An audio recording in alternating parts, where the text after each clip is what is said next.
Salut les amis, j'espère que vous allez tous très bien, bienvenue sur ma chaîne YouTube. Aujourd'hui dans cette vidéo, j'ai envie de te faire un contenu un peu particulier, où tu me vois voilà, en face caméra, où j'avais envie de te parler d'un sujet honnêtement, si tu veux, sans trop de montage. Je vais essayer de pas trop faire de montage dans cette vidéo, comme ça va paraître le plus vrai possible.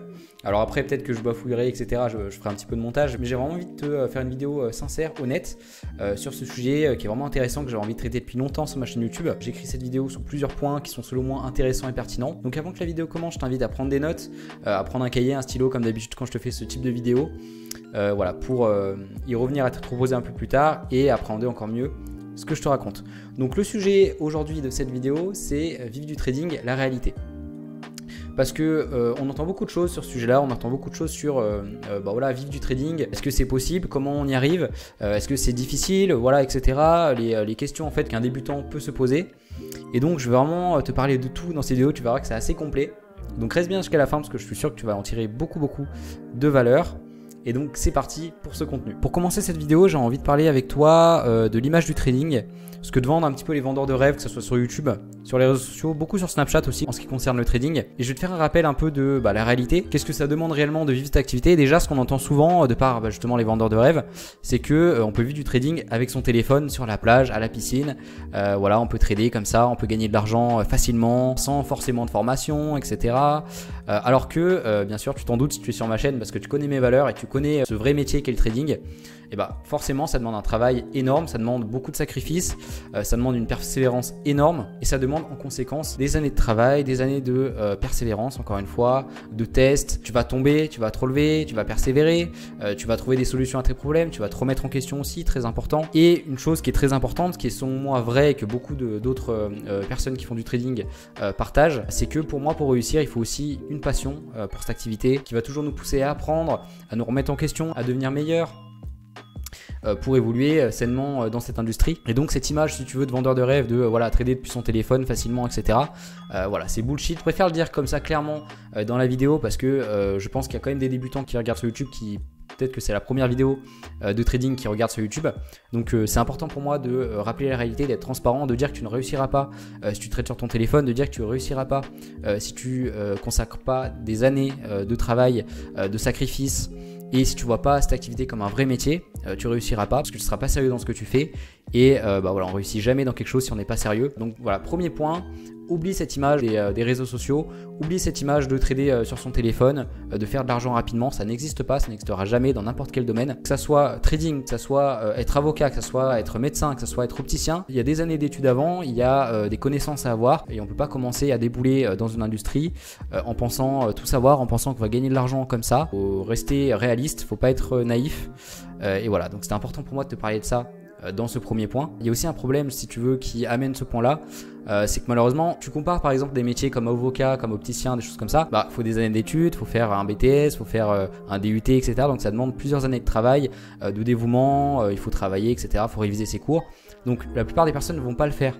Alors que le trading, il n'y a pas de barrière à l'entrée. C'est-à-dire que tout le monde aujourd'hui qui a 18 ans peut demain ouvrir un compte chez un broker, peut demain passer un compte chez une propre firme en n'ayant aucune compétence, en ne sachant pas quoi faire, tu vois. Et c'est un gros problème, c'est-à-dire que l'accessibilité à cette industrie-là est vraiment très ouverte et donc ça amène forcément des gens qui veulent de l'argent tout de suite, qui veulent pas faire d'études, qui veulent pas travailler, qui veulent voilà, ça amène pas trop de passionnés et c'est vraiment dommage parce que dans le trading il y a vraiment que les passionnés qui réussissent, qui tiennent jusqu'au bout et forcément qui font des belles choses derrière. Donc vraiment pour finir ce point-là, je t'invite à voir le trading comme un vrai métier, je t'invite à voir ça comme si tu faisais des études pour faire un métier par exemple. Imaginons que tu veux faire opticien, d'accord, opticien c'est un BTS, c'est 2 ans d'études. Et voilà, pour le trading, il faut que tu dises exactement la même chose. Tu te dis, voilà, j'ai 2 ans, 3 ans devant moi pour me former, pour prendre des formations. Pourquoi pas si tu as le budget, ce qui est vraiment intéressant à faire, si tu peux te le permettre. Voilà, travailler, faire du backtesting, se former, travailler sur soi aussi, très important pour la psychologie, faire du sport, etc. Vraiment, mets-toi 2 ans, tu vois, en tête et une vision long terme. Ne te dis pas tu vas avoir des résultats dans 1 mois ou dans 2 mois. Mets-toi cette vision-là et fais les choses chaque jour, étape par étape, sans forcer les choses. Vraiment, laisse venir les choses telles qu'elles sont et continue de travailler régulièrement, voilà, chaque soir, etc. Et voilà, encore une fois, mets-toi cette vision long terme. en te disant que c'est comme un métier classique où tu vas réussir au bout de plusieurs années de travail parce qu'au bout de 2 ans d'un BTS, tu as un diplôme qui te dit que concrètement tu es capable d'exercer ce métier, que ce soit opticien ou que ce soit un autre domaine. Le trading, tu dois voir ça exactement de cette façon, c'est-à-dire vas-y étape par étape, ne va pas trop vite et c'est comme ça que tu réussiras dans cette industrie. Maintenant, deuxième point que je souhaite aborder avec toi, c'est de quoi a-t-on réellement besoin pour vivre de cette activité. Donc je vais te parler un petit peu de ça maintenant. Donc pour moi, on a besoin de 3 choses concrètement. C'est très simple. On a besoin d'une bonne stratégie, d'une bonne psychologie et surtout, ce que les débutants oublient et ce que les gens qui sont dans le trading ne savent pas, du capital, des capitaux sous gestion. Parce que en trading, tu l'as remarqué, on parle souvent en pourcentage. Pourcentage de performance, pourcentage d'évolution du compte. On dit souvent, voilà, on a fait tel pourcentage dans le mois par exemple, on a fait 2-3%. Et ben en fait, vu qu'on parle très souvent en pourcentage, que c'est un milieu très mathématique, et ben en fait ce pourcentage là, voilà, il est relié au capital. Et donc plus on a un gros capital, plus on peut faire de gros revenus sans forcément devoir chercher des grosses performances. Donc ça c'est aussi un petit point que je voulais rappeler avec toi, surtout pour les débutants, vraiment cette importance du capital. C'est-à-dire que en soi, alors c'est ce que je pense, la performance ça sert à rien en trading. C'est-à-dire faire 10 R, 15 R par mois, pour moi ça ne sert pas à grand chose. Pour moi ce qui compte le plus, c'est la régularité ainsi que la stabilité, d'où la grande importance du capital. C'est-à-dire que si tu as les capitaux sous gestion, tu peux faire 1%, 2%, ce qui est assez atteignable pour la plupart des traders qui sont rentables.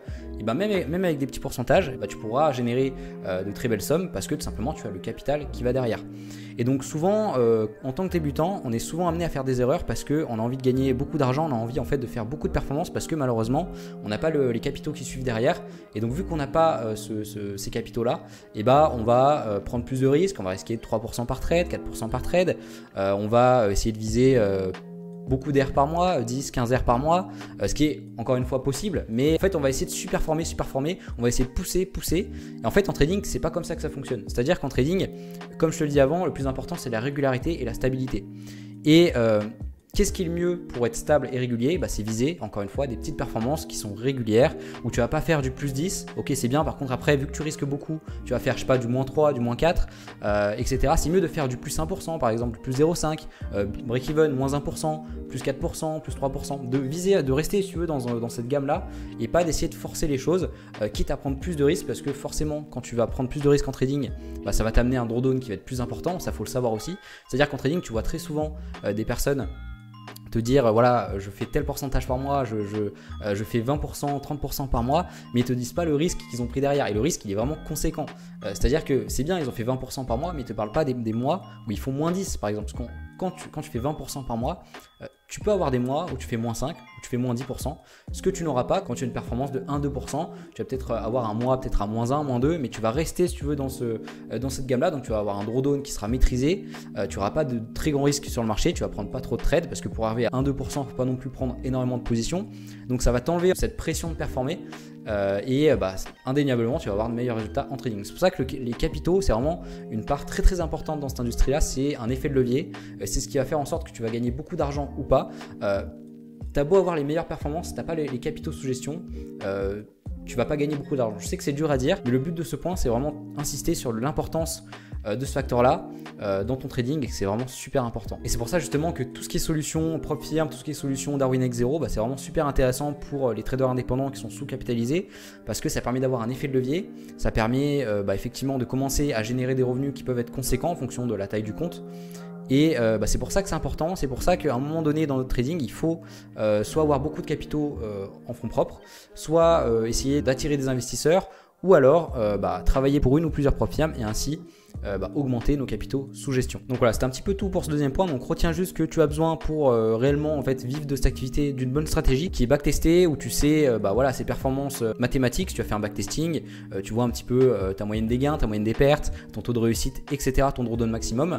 Une bonne psychologie pour accepter les moments où tu perds des trades, parce qu'en trading, on peut pas toujours gagner, on perd des trades, et même si tu as un taux de réussite assez élevé, par exemple de 65%, tu as quand même 35-40% du temps où tu perds de l'argent. Donc ce côté-là, il faut savoir le gérer, il faut savoir gérer sa frustration par moment, c'est-à-dire que par moment, tu as ton trade qui te touche break-even et qui va au TP juste après, des choses comme ça. Donc gérer sa frustration, gérer ses émotions, faire des exercices de méditation, pourquoi pas essayer de respirer, etc. Et l'importance aussi des capitaux, comme je t'ai dit juste avant, qui est en relation avec la performance. Et c'est-à-dire plus tu as des capitaux sous gestion, plus tu es capable de générer des revenus en trading régulièrement, sans forcément chercher des gros gains, sans chercher la performance qui mène indéniablement à une grosse prise de risque. Et qui dit grosse prise de risque dit drawdown plus important. Et donc c'est pas très stable sur le long terme, c'est pas régulier. Et donc c'est pour ça qu'à un moment donné de notre carrière, il faut effectivement avoir plus de capitaux sous gestion. Et c'est pour ça qu'en trading, on entend souvent, notamment des fois par des vendeurs de rêves, etc. Il va te dire une petite histoire. Il va te dire, voilà, par exemple, avant, je travaillais à McDo et en quittant McDo, j'ai pu vivre de mon trading. Mais en fait, c'est pas vraiment, voilà, pour moi, c'est des conneries parce que, encore une fois, tu as beau travailler McDo pendant un an, si tu n'as pas de capitaux sous gestion, si tu n'as pas été financé par une prof firme ou quoi que ce soit, que tu n'as pas attiré des investisseurs, encore une fois, tu as beau avoir la stratégie, tu as beau être le meilleur trader, la psychologie, voilà, tu gagneras pas ta vie en trading parce que tu n'as pas les capitaux. C'est aussi simple que ça. Donc toutes les histoires de voilà, je travaillais à McDo pendant un an, j'ai travaillé à l'usine, machin, et j'ai quitté ça et voilà, après j'ai réussi en trading, c'est bullshit, faut pas y croire. La seule manière que cette personne-là a réussi, c'est s'il a passé un examen prof firme qu'il a réussi, qui a levé du coup des capitaux. Mais voilà, les capitaux, c'est la matière première d'un trader. C'est avec ça qu'il travaille. On travaille avec un capital. Le métier du trading, c'est de gérer un capital. On est des gestionnaires de risque. Et donc les capitaux, c'est notre matière première pour travailler. Donc très très important de retenir ça. Maintenant, troisième point que j'avais envie d'aborder avec toi, c'est tout simplement, est-ce que le trading est un métier comme les autres? Donc dans ce point-là, je vais te parler un petit peu de la relation entre le temps et l'activité de trading. Est-ce que plus on passe de temps, plus on gagne d'argent en trading? Et donc la réponse est non, parce que tout simplement le trading en fait c'est une activité qui demande très peu de temps, pas la peine de rester des heures devant l'écran. Moi je vais te donner mon exemple, je trade uniquement la session longue avec ma stratégie, donc voilà, je dois rester devant le marché de 9h à midi grand maximum. Et tu vois, ce matin par exemple, j'avais aucune opportunité. Je suis resté je suis resté 40 minutes devant mon graphique, puis après j'ai arrêté parce que j'ai vu que j'avais pas d'opportunité sur le marché. Et donc en fait dans ce business, dans ce métier, le temps n'est pas du tout égal à l'argent. C'est-à-dire qu'il faut pas que tu commences à te dire voilà, je vais passer la journée devant mon écran, je vais essayer de trouver un trade à tout prix, je vais essayer encore une fois de forcer pour avoir une bonne performance à la fin du mois. Tout ce que tu vas faire, c'est prendre des setups qui sont pas qualitatifs, prendre des setups hors plan, ou même pire, tu n'as pas de plan de trading et tu trades à l'aveugle comme ça, si ça monte ou si ça descend. Donc ce genre de choses là, ça va vraiment t'amener à pas réussir. Et en fait, ce que tu dois vraiment retenir de ce point-là, s'il y a une chose à retenir, c'est que le trading, c'est pas un métier payé à l'heure, pas du tout, c'est un métier qui est payé à la décision. C'est-à-dire que, imaginons un trader A qui vraiment trade tous les jours, passe 8 heures par jour devant l'écran, prend, je sais pas, 20 trades par mois, et il aura beaucoup plus de chances d'être moins performant qu'un trader B par exemple, qui, imaginons dans le mois, il a juste 2 setups, il est resté extrêmement qualitatif, il est resté, je sais pas, peut-être dans le mois entier, il a peut-être travaillé 2 heures sur son trading, mais contrairement au trader A, il a pris des setups extrêmement qualitatifs, il a pris de la qualité, il a respecté son plan à la lettre, et donc qu'est-ce qui s'est passé? Ces 2 setups ont été gagnants, et finalement il a eu un très très bon mois comparé au trader qui a passé des heures et des heures devant l'écran, qui a pris des trades hors plan, qui fait un petit peu n'importe quoi, qui a certes beaucoup travaillé, mais qui malheureusement a très certainement perdu de l'argent. Donc une fois que tu as une stratégie rentable, une fois que tu as une très très bonne psychologie, le trading, ça te demande vraiment très très peu de temps. En fait, le travail du trading, c'est surtout en back office. Donc c'est à dire que tu dois beaucoup faire de backtesting, tu dois tester ta stratégie encore et encore, tu dois améliorer ton edge, donc ça prend beaucoup de temps. Tu dois analyser ta performance aussi avec ton journal de trading ou tes journaux de trading. Tu dois travailler ta psychologie, tu dois faire du sport, etc. Donc en fait le trading, tu travailles beaucoup plus en back office que vraiment en prenant des ordres. Vraiment le passage d'ordre, c'est vraiment la dernière chose à faire. Mais vraiment avant ça, il faut vraiment faire tout ce travail de back office, travailler sur son trading, se former, prendre des formations comme je disais juste avant. Mais le trading en soi, ça demande très très peu de temps.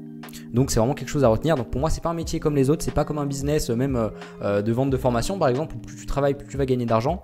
Là en trading, c'est différent. Plus tu vas trader, plus tu vas essayer de gagner de l'argent, moins généralement tu vas en gagner. Donc ça, c'est quelque chose vraiment à prendre en compte, c'est-à-dire que plus tu es patient, plus tu es discipliné, plus tu auras des très bons résultats. C'est-à-dire que c'est un métier où tu es vraiment payé pour ta patience, pour ta discipline, pour sélectionner les bons setups au bon moment et l'exécuter parfaitement et avoir une très très bonne gestion de risque. Donc ça, c'est vraiment un petit point que je souhaitais te faire, c'est-à-dire que c'est pas un métier comme les autres, c'est un métier où tu es payé à la décision et non à l'heure, et donc c'est vraiment important que tu t'en souviennes. Allez, c'est parti pour le prochain point, et sur ce point là je vais y passer beaucoup de temps parce que j'ai beaucoup de choses à te dire sur ce sujet là. C'est vraiment le cœur de la vidéo, je trouve, quoique il y a quand même des choses très intéressantes dans la suite, mais vraiment reste attentif sur ce point là, c'est vraiment très important. Ce que je veux te dire ici, c'est que tout simplement la pression, comme je l'ai écrit, n'est pas très bonne pour ton trading, n'est pas du tout bonne pour ton activité. C'est-à-dire qu'il faut savoir que le trading, même si tu es rentable, même si tu es très performant, ça reste un métier qui est incertain et en fait il ne faut pas compter dessus à 100% pour payer que ce soit tes charges, que ce soit la nourriture, internet, que ce soit en fait toutes les charges qui sont obligatoires, le fait de manger, le fait de se loger. Il ne faut pas compter sur ton trading. C'est-à-dire que en fait si tu veux en ligne, on voit souvent le vivre du trading. En mode je vais faire que du trading, je vais être rentable et puis je vais pouvoir payer ma facture et je vais pouvoir en ignorant si tu veux la réalité de ce que c'est ce métier. Et il faut faire vraiment attention à cette pression parce que si tu fais que du trading comme je disais juste avant, et bah ça va forcément à un moment donné t'amener cette pression du style il faut que je gagne de l'argent pour payer le loyer, pour payer la nourriture, et en fait c'est vraiment la pire chose que tu peux avoir en trading. C'est-à-dire le trading, il ne faut vraiment pas que tu le fasses dans le but pour moi de gagner de l'argent, il faut vraiment que tu le fasses en premier lieu parce que c'est une passion. Alors certes on fait pas ça non plus pour perdre de l'argent, je dis pas ça, mais il ne faut pas avoir vraiment cette envie viscérale de gagner de l'argent avec son trading. Parce que, encore une fois, si tu es un trader un minimum expérimenté, tu vas savoir de quoi je vais parler, mais c'est les périodes de drawdown. Les périodes de drawdown, tu as beau être le meilleur trader, tu as beau respecter ton plan à la lettre, tu as beau avoir la meilleure exécution du monde, il y a forcément quelques mois malheureusement dans l'année, alors ils seront rares si tu es rentable, mais il y a des mois malheureusement où tu seras en drawdown, où tu auras des mois négatifs, ça peut arriver, c'est totalement normal en trading, encore une fois, et en trading il ne faut pas lutter contre, il faut le savoir, il faut acquiescer. Et il faut pas, c'est pour ça que je te dis qu'il ne faut pas dépendre entièrement de ton trading. Parce que qu'est-ce qui va se passer? Imaginons tu quittes ton taf, tu quittes ton métier, tu te dis je vais vivre de mon trading, tu as peut-être quelques petits mois rentables, etc. Tu te dis un peu naïvement, je vais avoir que des mois rentables, je vais avoir que des mois très positifs, etc. Et qu'est-ce qui peut arriver dans peut-être 3-4 mois? Tu vas avoir une période de drawdown qui peut durer un mois. Voilà, tu perds de l'argent pendant un mois, tu perds pas beaucoup d'argent mais tu n'en gagnes pas. Et surtout si tu sais mal gérer ton argent, si tu mets pas de côté à chaque fois, quand tu seras en drawdown, comment tu fais pour payer ton loyer, comment tu fais pour payer tes courses, encore pire comment tu fais pour gérer tes enfants, pour payer des charges relatives à ça. Je sais que ça paraît un peu négatif ce que je te dis, mais c'est vraiment dans le but aussi préventif. C'est ne sois pas naïf, sois réaliste, c'est très important. Je dis pas que tu peux pas faire de belles choses en trading, je dis pas que tu peux pas très bien gagner ta vie en trading, mais le période de drawdown c'est normal. Et si tu vis entièrement de cette activité là, quand tu es en drawdown, tu ne dégages zéro revenu. Et donc c'est vraiment assez dangereux et encore une fois ça peut t'amener de la pression, à surperformer comme j'ai dit tout à l'heure, à essayer de faire plus de pourcentage qui va t'amener malheureusement à prendre plus de risques. Qui dit prendre plus de risques va t'amener un drawdown plus important et tu auras plus de chances malheureusement de empirer la situation, voire pire de cramer ton compte, que ce soit un compte propre firme ou encore pire un compte propre. Donc ce qu'il faut savoir, et ce que tu peux voir généralement dans les interviews de trading, c'est que généralement les traders qui sont très bons, les traders qui sont très rentables, qui sont pas stressés par leur activité, qui sont vraiment dans un très bon état psychologique, mais en fait généralement ils n'ont pas besoin de l'argent du trading. L'argent du trading c'est juste un plus, mais ils ont déjà si tu veux une source de revenus complémentaire pour assouvir leurs besoins, que ce soit le loyer, que ce soit la nourriture. Donc ils n'ont pas à se dire imaginons le mois prochain je suis en période de drawdown, ce qui est normal, et ils se disent pas je vais pas pouvoir payer mon loyer, ça va être la catastrophe, je vais pas pouvoir faire ça, je vais pas pouvoir faire ci. Ils sont vraiment détachés par rapport à ça, ils sont détachés de l'aspect financier de leur trading et ça leur procure un avantage qui est énorme parce qu'ils n'ont pas la pression de performer, ils restent concentrés sur le processus, ils changent pas de focus en voyant que l'argent, ils restent sur le processus, ils restent concentrés sur leur routine, c'est comme ça qu'ils arrivent à rester dans le temps et à performer le mieux sur le long terme. Donc c'est très important que je te dise ça parce que en fait on pense vraiment, il y a une façon de penser en trading et moi je l'ai vu aussi qui dit qu'en fait on peut pas faire du trading si on a un travail. C'est complètement faux. Tu peux très bien faire du trading en ayant un travail complémentaire, c'est vraiment la meilleure façon de faire, ou alors en ayant un business complémentaire. Alors, rien ne t'empêche, comme je fais par exemple, de développer un écosystème à côté de ton trading avec une chaîne YouTube, avec un business, ça peut être je sais pas, du copywriting, excuse-moi pour mon accent anglais d'ailleurs, mais ça peut être une activité quelle qu'il soit pour gagner de l'argent en plus de ton trading, comme je te dis, boulot complémentaire, un business à côté, développer un écosystème, en fait pour enlever encore une fois cette pression qui va pas être bonne pour toi, va te causer beaucoup de problèmes dans ton activité. Et c'est vraiment comme ça en fait que tu vas vraiment pouvoir profiter pleinement de ta passion, comme je l'ai écrit, du trading, parce que le trading encore une fois c'est une passion pour beaucoup d'entre vous, y compris moi-même. Mais si tu as la pression de l'argent, si tu as la pression financière de dire il faut que je performe pour payer les charges qui sont obligatoires, et cette passion, elle va partir malheureusement. Et donc c'est très important de pas griller les étapes, de garder si tu as un travail complémentaire, d'être fier de ça, de te servir de ton travail complémentaire pour enlever la pression, pour pourquoi pas te financer des challenges propres firmes, pour essayer de lever des fonds pour vivre encore mieux de ton trading. mais vraiment avoir une solution à côté qui t'enlève ce stress de performer sur les marchés. C'est vraiment très très important et c'est comme ça que tu réussiras encore mieux dans cette activité. Ne te dis pas que voilà, il faut que tu sois focus à fond sur ton trading et que tu fasses rien d'autre. Comme je te l'ai dit tout à l'heure, le trading ça prend très très peu de temps. Quand tu es rentable et quand tu as une stratégie qui est testée, quand tu as une bonne psychologie, voilà, le reste du temps, tu vas t'ennuyer quoi. Donc autant avoir un business à côté, autant faire un travail complémentaire à côté qui va t'enlever cette pression financière de ton trading.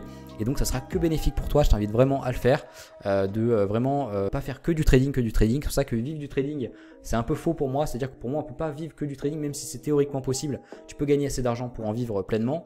Mais c'est pas sain pour moi de dire ça. Vaut mieux avoir une autre activité à côté pour encore une fois profiter pleinement de notre passion. Aussi, imaginons que vraiment tu fais que du trading, que c'est ton activité principale et que tu n'as pas d'autre activité à côté. Et bah, ce qui va se passer, encore une fois, comme je t'ai dit juste avant, c'est que tu vas finir ta session. Imaginons même, il n'y a aucune opportunité sur le marché, tu vas travailler même pas 30 minutes. Sauf que, qu'est-ce que tu fais après? Voilà, tu n'as rien à faire. Et donc, qu'est-ce que cela peut mener? Ça peut mener malheureusement à l'overtrading parce que tu vas rester devant l'écran, tu dis il faut que je travaille, voilà, c'est mon métier de faire du trading. C'est comme ça que je gagne mon argent. Et donc, forcément, tu vas rester trop devant l'écran parce que tu n'auras que ça à faire, parce que tu n'auras pas d'autre business à côté, tu n'auras rien à faire. Et donc, tu vas prendre des trades pour trader en fait. Tu vas forcer les trades. Et encore une fois, ça mène, comme tu le sais, à l'overtrading, ça mène à pas avoir de bonne performance.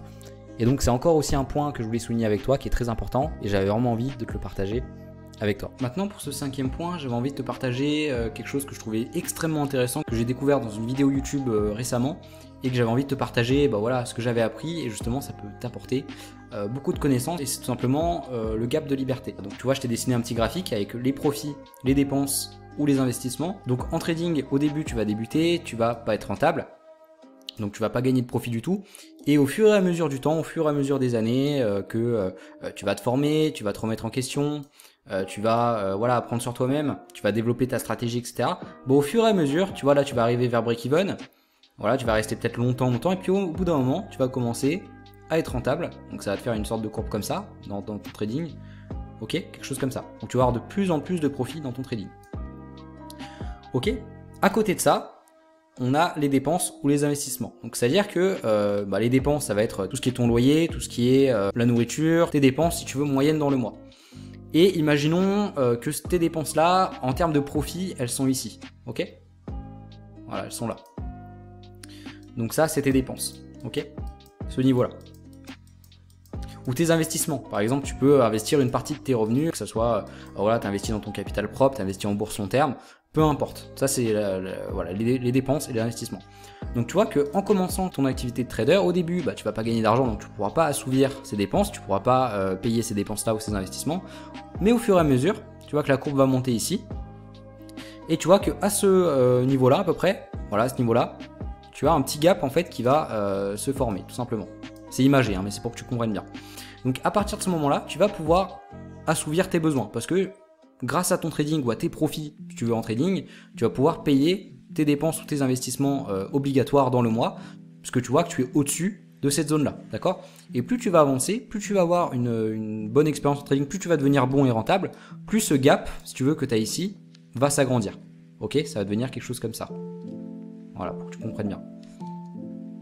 Et à la fin, tu vas vraiment avoir un gap qui est vraiment très important entre ce que tu gagnes et ce que tu as besoin pour vivre, payer ton loyer, payer ta nourriture. Donc ça, c'est vraiment ce que j'appelle, et ce que j'ai vu dans la vidéo aussi, le gap de liberté. Et j'ai imagé comme ça pour que tu comprennes bien. Sauf qu'il y a un piège à faire attention, c'est tout simplement, tu le vois généralement, par exemple des traders qui sont financés en profit, qui ont beaucoup de capitaux sous gestion, qui ont des gros payouts, et ils se retrouvent ici, voilà, ils gagnent très bien leur vie, ok. Ce qu'ils gagnent en trading est bien au-dessus de leurs dépenses mensuelles, pour vivre, etc. Donc, ils ont une grande liberté. Sauf que ce qui peut arriver, malheureusement, c'est que il y a des personnes qui vont augmenter leur niveau de vie, qui vont augmenter leurs dépenses, par exemple en achetant une voiture, en mal gérant simplement leur rythme de vie, en augmentant trop rapidement leur rythme de vie. Donc, qu'est-ce qui va se passer? Ce gap-là, il va se réduire au fur et à mesure. Et donc, on aura quelque chose comme ça. Tu vois? Ok, donc là, au lieu d'avoir ce gap ici, tu auras que ce gap ici, si ce n'est à un moment donné que tu passes en dessous et que tu peux plus régler malheureusement tes dépenses qui sont obligatoires. Et en trading, comme je te l'ai dit juste avant, forcément tu vas connaître des périodes de drawdown comme celle-ci par exemple, tu vois, dans une évolution de profit de capital, tu vas forcément connaître à un moment donné où tu vas perdre de l'argent. Donc qu'est-ce qui va se passer si tu augmentes trop rapidement ton niveau de vie et que voilà, tes dépenses se situent ici et que tes profits ici?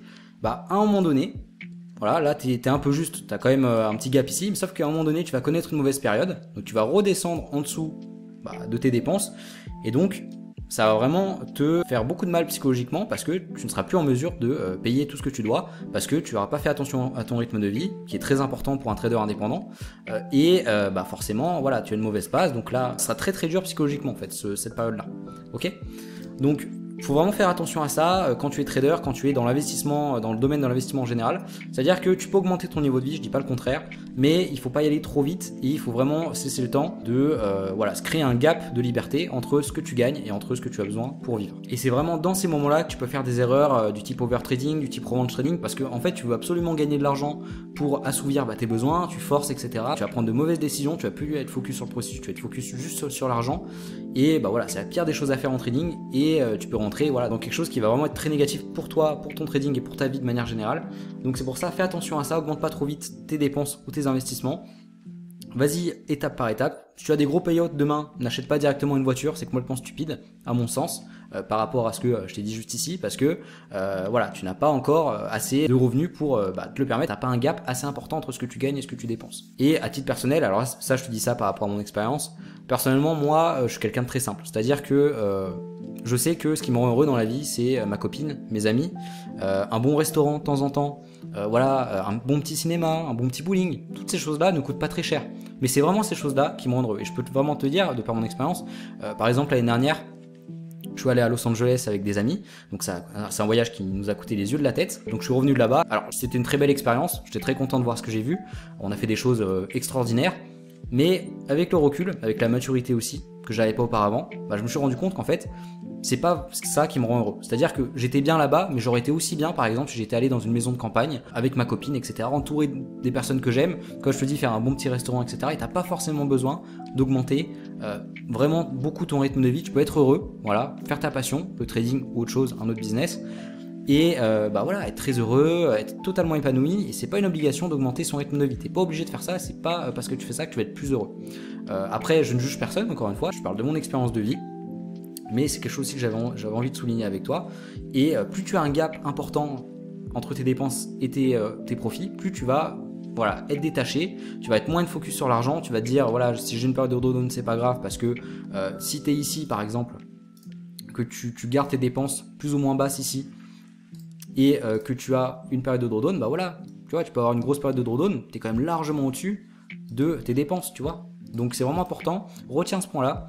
Et je suis sûr que ça sera bénéfique pour toi et pour ton trading. Donc voilà, c'est la fin de la vidéo. Donc pour terminer, j'aimerais bien te faire une conclusion sur la réalité de ce que c'est vivre du trading, entre guillemets du coup. Donc pour moi, l'expression vivre du trading est fausse, tout simplement parce que pour moi en tout cas, c'est pas sain de vivre uniquement de cette activité-là à cause des périodes de drawdown qui peuvent arriver et qui peuvent amener une pression qui est malsaine dans notre activité et qui peut nous pousser à faire des erreurs émotionnelles, à faire du revenge trading, à faire de l'overtrading, ce qui est très très nocif pour notre activité. Et donc c'est pour ça qu'il faut éviter cet état d'esprit de se dire je vais faire du trading pour gagner ma vie, mais plutôt essayer de faire du trading mais d'avoir quelque chose à côté pour enlever cette pression là, pour quand même faire du trading pour gagner de l'argent, parce qu'on ne fait pas ça non plus pour en perdre, mais pour vraiment faire ça comme une passion plutôt que vraiment nécessairement gagner de l'argent à tout prix. Et idéalement, l'état d'esprit que vous devez, dans lequel vous devez être, c'est vous devez trader pas pour gagner de l'argent. Vous devez trader pas pour payer les charges obligatoires, pour que ces charges-là soient prises en charge par d'autres choses, soit de l'argent que vous avez mis de côté, soit encore mieux un business que vous avez construit à côté de cette activité. Et donc c'est pour ça que c'est très important de ne pas trader aussi pour l'argent, mais de vraiment trader par passion, parce que le trading, il faut vraiment que ça reste une passion avant tout. C'est pour ça qu'on fait ça, c'est pas pour gagner de l'argent en premier lieu, c'est vraiment parce qu'on aime cette activité, parce qu'on trouve ça très intéressant et qu'on a envie d'y apprendre tous les jours. Aussi quelque chose que j'aimerais dire en conclusion à tous ces points là, c'est que le trading, c'est pas une fin en soi, c'est-à-dire que pour moi c'est un outil pour développer d'autres choses à côté, comme je te dis, un business, des investissements, pour au final être plus heureux et épanoui dans notre vie. Il fait vraiment cette activité par passion et non par envie viscérale de gagner de l'argent. Donc voilà, c'est la fin de la vidéo, j'espère qu'elle t'a plu, j'espère que tu as pu apprendre beaucoup de valeur. C'est vraiment une vidéo qui me tenait à cœur, c'est pour ça qu'elle dure très longtemps, donc bravo à toi si tu es arrivé jusqu'à là. Je suis sûr que tu as appris plein de notes, je suis sûr que tu as appris plein de choses que ça t'a apporté vraiment la valeur que tu recherchais. Donc voilà, merci à toi. N'hésite pas à mettre un petit commentaire pour me dire ce que tu en as pensé. Si tu aimes un petit peu ce type de vidéo où je te parle comme ça, à visage caméra, sans trop de montage. Alors on va essayer pour le montage, on verra si je bafouille quand je ferai le montage, mais enfin bref. Si tu l'as aimé, n'hésite pas à mettre un petit j'aime, à mettre un commentaire encore une fois pour me dire ce que tu en as pensé, ce que tu souhaites voir à l'avenir, voilà, des points que je dois améliorer dans mes vidéos, me remettre en question toujours pour m'améliorer en permanence. Également, comme d'habitude, si tu souhaites aller plus loin avec moi, tu as un petit lien en description où tu peux télécharger mon écosystème Notion. Donc tu peux le dupliquer, etc. gratuitement sur ton Notion, donc avec mon journal de trading, mon daily report card et plein d'autres choses pour t'aider à structurer ton activité. Tu as aussi accès à 10 guides PDF, surtout pour les débutants, pour choisir un courtier, créer une stratégie de trading et améliorer voilà, globalement ton trading avec ces 10 PDF là. Et pour finir, tu as accès à un quiz de 20 questions sur le money management qui va encore une fois améliorer ce facteur très important dans notre trading. Donc n'hésite pas, c'est le premier lien. Tu as juste à cliquer dessus, à rentrer ton email et je t'envoie ça directement dans ta boîte mail. En tout cas, je te souhaite un très très bon week-end, de profiter de tes proches toujours, comme je te dis à la fin de chacune de mes vidéos, parce que c'est vraiment les valeurs que je porte sur la chaîne et ce sont mes valeurs personnelles. Donc voilà, prends du temps pour toi, prends du temps pour tes proches, repose-toi bien, fais en sorte d'éclater la prochaine semaine de trading et puis on se retrouve très bientôt dans la prochaine vidéo. Salut, prends soin de toi, à bientôt.